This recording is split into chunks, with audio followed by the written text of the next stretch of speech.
I dashur prind dhe krye familjar, kur e ke pyetur veten për herë të fundit pse më vjen kaq e shtrenjtë fatura e dritave? Jam i sigurt që kjo pyetje ju mundon çdo muaj. Kjo pyetje mundon shumicën e familjeve shqiptare. Dhe e dini pse? Sepse çmimi i energjisë elektrike në Shqipëri është shumë i lartë. Po pyetjen pse janë në gjendje kaq të keqe rrugët e Shqipërisë, kur e ke bërë për herë të fundit? Pse qytetet tona përmbyten çdo dimër? Pse careshje bore të paralajmëruara paralizojnë të gjitha akset tona kombëtare? Jam i sigurt që të gjithë e dim përgjigjen.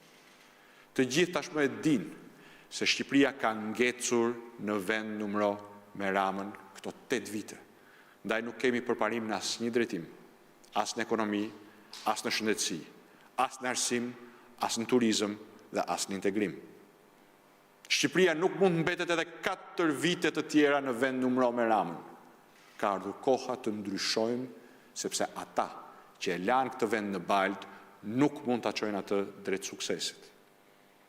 Gjatë 8 viteve të dështimit të Ramës, na thanë se çmimi i energjisë nuk mund të ulet, por ja që është e mundur. Dhe kjo varet vetëm prej nesh. Nëse duam ndryshim, duhet heqim qafe Ramën dhe të ulim çmimet. Ndaj kemi punuar prej muajsh mbi një plan pune efikas, që do të çojë në uljen e çmimit të energjisë dhe do të përmirësojë gjendjen ekonomike në Shqipëri. Sot jam i lumtur t'ju prezantoj disa nga pikat kryesore të këtij plani. Ta fillojmë me energjinë. Thelbi është të krijojmë konkurrencë e cila do të sjellë uljen e çmimeve. Edhe për këtë plan ne i qëndrojmë parimit, nëse nuk e zbatojmë, nuk kërkojmë një mandat tjetër. Ja dhe pikat kryesore të planit ton, Shqipëria fiton energjinë. Ne do të ulim faturën e energjisë elektrike për 70% të familjeve shqiptare, duke ngritur një sistem faturimi me 2 fasha dhe duke ulur çmimin e energjisë për ata që konsumojnë deri në 300 kWh në muaj. Ne do të liberalizojmë tregun e energjisë elektrike, duke u dhënë konsumatorëve mundësinë të zgjedhin vetë se te cili operator do ta blejnë energjinë. Në funksion të kësaj, angazhimi ynë kyç është ngritja e bursës së energjisë. Biznesi do të furnizohet më lirë dhe më mirë, duke rritur kështu konkurrueshmërinë e tij dhe mundësitë për të gjeneruar punësim. Ne do të zhdukim nga qarkullimi i gjeneratorët sepse është skandal për ekonominë shqiptare që në vitin 2021, siç e dëgjuam edhe nga vetë dhënat e Bankës Botërore, gati gjysma e bizneseve deklarojnë se përdorin gjeneratorin për furnizim. Investimet në rrjetin e shpërndarjes do të shkojnë atje ku duhet dhe jo të zhduken në xhepat e administratorëve të korruptuar.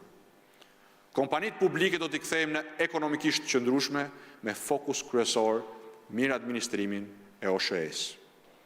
Unë angazhohem për bashkimin e tregjeve të energjisë me Kosovën, duke kombinuar prodhimin nga tecet në Kosovë për energji elektrike bazë, ndërsa ajo e prodhuar në Shqipëri do të përdoret për të mbuluar kërkesën në kohën e pikut. Do të marrin fund ditët e nëpërkëmbjes dhe pagesave korruptive që i kërkohen investitorëve dhe sipërmarrjes nga kjo administratë. Ne do të ulim çmimin dhe do të rrisim cilësinë e karburantit për qytetarët, përmes politikave fiskale, ku veçoj heqjen e taksës Rama prej 240 lekë për litër karburanti dhe duke hapur tregun e duke zhbërë dhe çmontuar monopolet që ekzistojnë sot. Jo vetëm që do të kursejnë para, por dhe Shqipëria do të jetë më e gjelbër, më e shëndetshme dhe më e pastër. Ne do të rrisim sigurinë e furnizimit me energji në vend përmes investimeve në burime energjie të gjelbra dhe të pastra.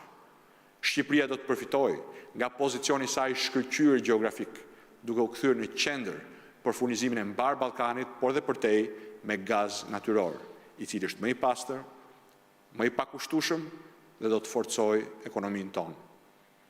Ne do të nxisim fuqishëm prodhimin e energjisë nga burime të gjelbërta dhe të pastra me fokus energjinë hidrike dhe atë të erës. Do të nxisim ndërtimin e kapaciteteve të reja të mëdha si energji të pastër në bazë, ndërsa rezervat hidrike të keshit do t'i përdorim për energjinë e balancimit apo energjinë pikë. Përparësia e reformave tona në këtë sektor do të jetë lufta pa kompromis ndaj korrupsionit, evazionit dhe kontrabandës që sot ka kapur sektorin.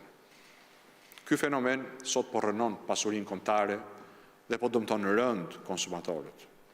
Ne do të zhdukim monopolet dominuese në tregun hidrokarbur, si dhe do të forcojmë luftën ndaj evazionit fiskal e do të mundsojmë dyfishimin e investimeve private në sektorin e naftës, i cili vitet e fundit po vuan rënien e ndjeshme të këtyre investimeve për kërkim, zbulim dhe prodhimin e naftës.